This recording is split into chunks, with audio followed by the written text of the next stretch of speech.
அன்பார்ந்த மிதுன ராசி நேயர்களே, உங்களுடைய ராசிக்கு 12ஆம் பாவத்தில் குரு பகவான் சஞ்சாரம் செய்கிறார்.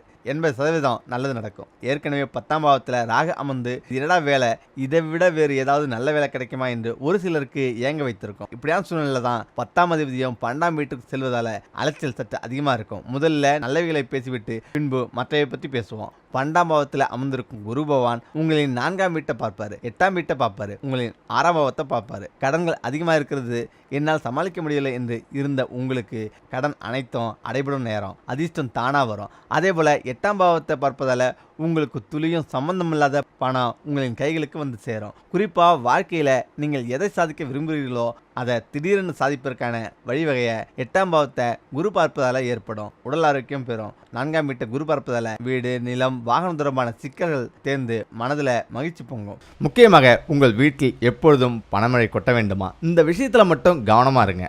வாஸ்துபடி விநாயகர் மற்றும் லட்சுமி தேவியின் சிலையை வீட்டின் வடகிழக்கு திசையில் வைக்க வேண்டும். அதே போல விநாயகர் மற்றும் லட்சுமி சிலைக்கு முன்பாக தினமும் தீபம் ஏற்ற வேண்டும். இப்படி செய்வதால வீட்டில் பணத்துக்கு பஞ்சமே இருக்காது. உங்கள் வீட்டில் எப்போதும் பணமழை கொட்ட இந்த விஷயத்துல மட்டும் கவனமா இருக்கணும். நிதி பிரச்சனை உங்களுக்கு அதிகமா இருக்கா? ஆனா உங்கள் வீட்டின் பூஜை அறையில லட்சுமி தேவியுடன் இந்த சிலையை வைத்தா பண பிரச்சனை முற்றிலும் நீங்கும். வாஸ்துபடி நிதி முன்னேற்றம் வீட்டின் கிழக்கு மற்றும் வடகிழக்கு திசையுடன் நேரடியா தொடர்புடையது. வாஸ்து நிபுணர்களின் கூற்றுப்படி இந்த திசையில வாஸ்து குறைபாடு இருந்தால் அந்த நபர் பணம் தொடர்பான பிரச்சனைகளை சந்திக்க நேரிடும். இந்த திசையில சில பொருட்களை வைப்பதன் மூலமும் நீங்கள் நிதி சிக்கல் இருந்து விடுபடுவீங்க. அதனால்தான் வாஸ்துபடி வெற்றிகரமான தொழில் மற்றும் நிதி செழிப்புக்காக சில விஷயங்களை இந்த திசையில முதலீடு செய்வது நல்லது. இது உங்கள் நிதி நிலையை பலப்படுத்தும். நீல பிரமிட் வீட்டின் வடக்கு திசையில நீல நிற பிரமிடு வைப்பது மங்களகரமானதாக கருதப்படுது. இதை வீட்டில் வைப்பதால பணத்தட்டுப்பாடு வராது என்கிறது வாஸ்து சாஸ்திரம். கண்ணாடி கிண்ணம் சில தங்கள் வீடுகளில் கண்ணாடி பொருட்களை அழகாக அலங்கரித்து வைத்திருப்பாங்க. வாஸ்துபடி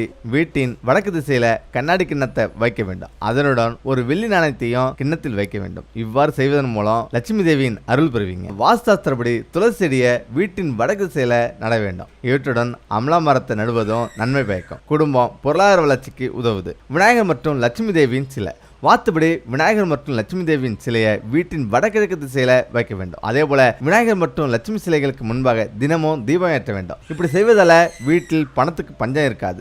லாக்கர் வாஸ்துபடி வடக்கு திசையின் அதிபதி குபேரன். எனவேதான் அந்த திசையில பணம் வைக்க பாதுகாப்பு மற்றும் லாக்கர் ஏற்பாடு செய்ய வேண்டும் என்கின்றனர் அறிஞர்கள். குபேரன் செல்வத்தின் கடவுளா கருதப்படுறாரு. அவருடைய ஆசீர்வாதத்தை பெற இந்த திசையில பத்திரமாக வைச்சா வீட்டில் பணப்பிரச்சனை இருக்காது. வழிபாட்டிற்கு வடக்கு திசை. ஒவ்வொரு வீட்டிலும் ஒரு பூஜை அறை அல்லது சன்னதி இருக்க வேண்டும். அவர்களால் ஒரு பூஜை அறையை ஏற்பாடு செய்ய முடியாவிட்டா குறைஞ்சபட்சம் ஒரு அலமறையாவது தெய்வத்திற்கான பூஜை நிகழ்ச்சிகளை செய்ய பயன்படுத்தப்படுது. வழிபாட்டிற்கு வடகிழக்கு திசை சிறந்தது. மேலும் பூஜை செய்யும் போது உங்கள் முகம் கிழக்கு நோக்கி இருக்க வேண்டும். பூஜை அறையில் உள்ள சிலைகள் 9 அங்குல உயரத்துக்கு மேல் இருக்கக்கூடாது. எந்த ஒரு தெய்வத்தின் சிலை அல்லது உருவப்படம் மகிழ்ச்சியான தோரணையில அமைக்கப்பட வேண்டும். கோபமான சிலைகளின் உருவப்படங்களை வைக்க வேண்டாம். உடைந்த மற்றும் கலைந்து போன சிலைகளை தரையில் வைக்கக்கூடாது. தரையில் இருந்து குறைஞ்சது 2 அங்குலம் உயரம் இருக்கலாம். பூஜை அறையில நம்முடைய முன்னோர்களின் உருவப்படங்களை கண்டிப்பா வைக்கக்கூடாது. வீட்டில் பொன்பொருள் சேர்ந்து பணமழை பொழிய 108 1 நாணயத்தை இத்துடன் சேர்த்து வைத்து விடுங்கள்.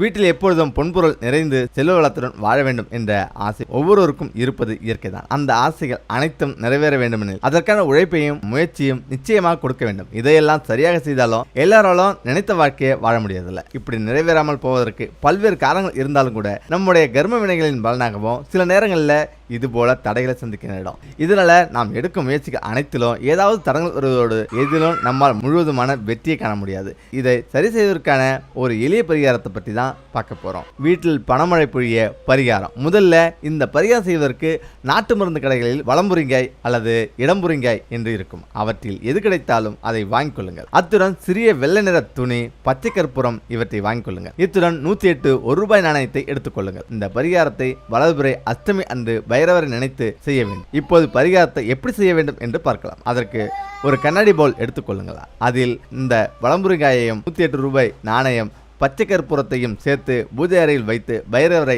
மனதார் நினைத்து தீபம் ஏற்றி வைத்து விடுங்கள். இப்போது விளக்கின் முன் அமர்ந்து உங்களுடைய பண தேவைகள், பணப்பிரச்சனைகள் அனைத்தும் சரியாக வேண்டும் பைரவரை மனதார் நினைத்து வேண்டிக் கொள்ளுங்கள். இந்த நேரத்தில் உங்களுக்கு பைரவர் மூலம் மந்திரம் தெரிந்தால் அதையும் சொல்லுங்கள்.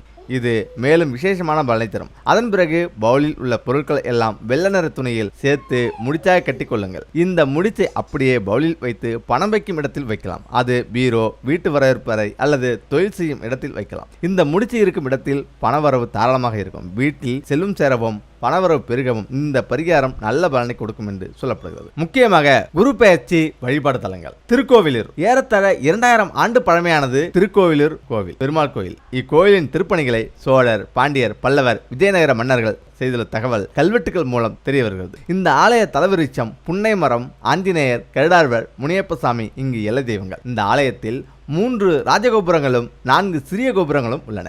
ஆழ்வார்கள் பாடிய 108 வைணவ திருத்தலங்களுள் இதுவும் ஒன்று. இங்கு அருள் செய்பவர் பெருமாள். விழுப்புரத்திலிருந்து தென்மேற்கில் 40 கிலோமீட்டர் தொலைவிலும், திருவண்ணாமலைக்கு தெற்கில் 35 கிலோமீட்டர் தொலைவிலும் உள்ளது திருக்கோவிலூர். கோவில் 5 ஏக்கர் பரப்பில் அமைந்துள்ளது. திருத்தணி முருகன் திருவள்ளூர் மாவட்டத்தில் உள்ளது. திருத்தணி அரக்கோணத்துக்கு வடக்கே 13 கிலோமீட்டர் தொலைவிலும், சென்னையிலிருந்து வடமேற்கே 84 கிலோமீட்டர் தொலைவிலும் இருக்கிறது. இங்கு மலை மீது முருகப்பெருமான் காட்சி தருகிறார். அருணகிரிநாதர் 63 திருப்புகழ் பாடல்களால் இத்தலத்தை போற்றிருக்கிறார். இம்மலை வடக்கே சிறிது வெண்ணிறமாக இருப்பதால் பச்சரிசி மலை என்றும், தெற்கே கரும நிறம் நிறைந்திருப்பதால் பினாக்கு மலை என்றும் அழைக்கப்படுகிறது. மலையடி வாரத்திலிருந்து கோயிலுக்கு செல்ல 365 படிகள் ஏற வேண்டும். இது ஓராண்டை குறிக்கிறது. பாய் தூரம் சென்றால் மலையின் வலப்புறத்தில் ஒரு சுனை இருக்கிறது. அது பிரம்ம சுனை எனப்படுகிறது. இந்திரனின் வாகனமாகிய ஐராவதம் என்னும் யானை தெய்வானை அம்மையின் திருமணத்தின் போது சீதனமாக இந்திரனால் கொடுக்கப்பட்டது. அதன் பின் இந்திரனுடைய செல்வம் குறைந்தது. அக்குறை நீங்க இந்திரன் இத்தலத்தில் செங்கழுநீர் பூவால் முருக கடவுளை வழிபட்டான். ஐராவதத்தை கொண்டு செல்ல முருகன் இசைவு தந்தார். ஆயினும் சீதனமாக தந்ததை திரும்ப பெறுவது முறையல்ல என்று இந்திரன் தயங்கினான். உன் முன்னோர் எனக்கு எழுதி கொடுத்த சாசனத்தின்படி நீ எனது அடிமை. அடிமையாக இருக்கும் நீ மனம் முடிக்க உரிமையில்லை என தர்க்கம் செய்தார். சுந்தரர் கோபம் கொண்டார். பித்தன், பேயன் என்றெல்லாம் வசைமொழிகளை வாரி இறைத்தார். பிறகு இருவரும் திருநாவலூர் வழக்காடு மன்றத்திற்கு வந்தனர். அங்கு ஈசன் அளித்த ஆவணங்களை ஆராய்ந்து முதியவருக்கு சுந்தரர் அடிமை என்று தீர்ப்பு கூறினார்கள். அடிமையான சுந்தரரை ஈசன் தனது உறைவிடமான திருவெண்ணநல்லூர் ஆலயத்திற்கு அழைத்து சென்றார். இதுதான் எனது இல்லம் என கூறி இறைவன் கருவறைக்குள் சென்று மறைந்தார். சுந்தரர் திடுக்கிட்டார். பின்னர் இறைவன் காட்சியளித்து தன்னை போற்றி பாடுமாறு கூறினார். சுந்தரரோ வந்தவர் கடவுள் என அறியாமல் பித்தா என தூற்றிவிட்டேன். இப்பொழுது போற்றி பாட எனது நாக்கு எழவில்லை என கதறி அழுதார். இறைவன் அவரை தேற்றி நீ என்னை தூற்றிய பித்தா என்ற சொல்லையே ஆதியாக கொண்டு போற்றிப்பாடு என்று கூறினார். சுந்தரரும் பாடினார். இறைவனை பித்தா பிறைசூடி என போற்றினார். இறைவனால் தடுத்து ஆட்கொள்ளப்பட்ட கிராமம் இன்றும் தத்தார்கொண்டூர் என வழங்கப்படுகிறது. இது விழுப்புரம் மாவட்டத்தில் உள்ளது. இங்குள்ள சிவாலயம் கிபி 1184 ஆண்டில் வீரராஜேந்திர சோழனால் கட்டப்பட்டது. கலைமகளும் திருமகளும் கல்வி பெரிதா செல்லும் பெரிதா என்று வாதிட்டது இங்குதான். தைப்பூசமும் மகா சிவராத்திரியும் இவ்வாலயத்தில் மிக சிறப்பாக நடைபெறுகிறது. ரிஷிவந்தியம் உதகை பானலிங்கம் திருக்கோயில் உதயகாந்தல் நகரில் அமைந்துள்ளது. காசி விஸ்வநாத சுவாமி திருக்கோயில். தெய்வ வழிபாட்டில் முதலாக தோன்றியது மர வழிபாடு, பிறகுதான் லிங்க வழிபாடு தோன்றியது என்ப தத்துவஞானிகளும் வரலாற்று அறிஞர்களும். அப்படி வழிபாட்டில் இருந்த தலவிருட்சம் பட்டு போய் சிதிலமடைந்ததும் அதன் நினைவாய் கல்லை நட்டு வழிபட்டனர் மக்கள். அதுவே லிங்க வழிபாடாக மாறியது. 1000 கல்லிங்கங்களுக்கு ஒரு ஸ்படிகலிங்கம் சமம். 12 லட்சம் சிவலிங்கங்களுக்கு ஒரு பானலிங்கம் சமம். அத்தகைய பானலிங்கம் தான் உதயகாந்தல் நகரில் உள்ள திருக்கோயிலில் இருக்கும் லிங்கம். சிவன் அருள்மிகு ஸ்ரீ காசி விஸ்வநாத சுவாமியாக இங்கு அமர்ந்து அருள்வாளிக்கிறார். வேலூர் ஜலகண்டேஸ்வரர் திருக்கோயிலில் அமைந்துள்ளது போல் நவஜோதி அமைந்துள்ளது. இக்கோயிலின் இன்னொரு சிறப்பு, இந்த ஜோதியை தினமும் 16 முறை சுற்றி வந்தால் அவர்களின் சகல பிணிகளும் அகலும், குறைகளும் நீங்கும் என்பது ஐதீகம்.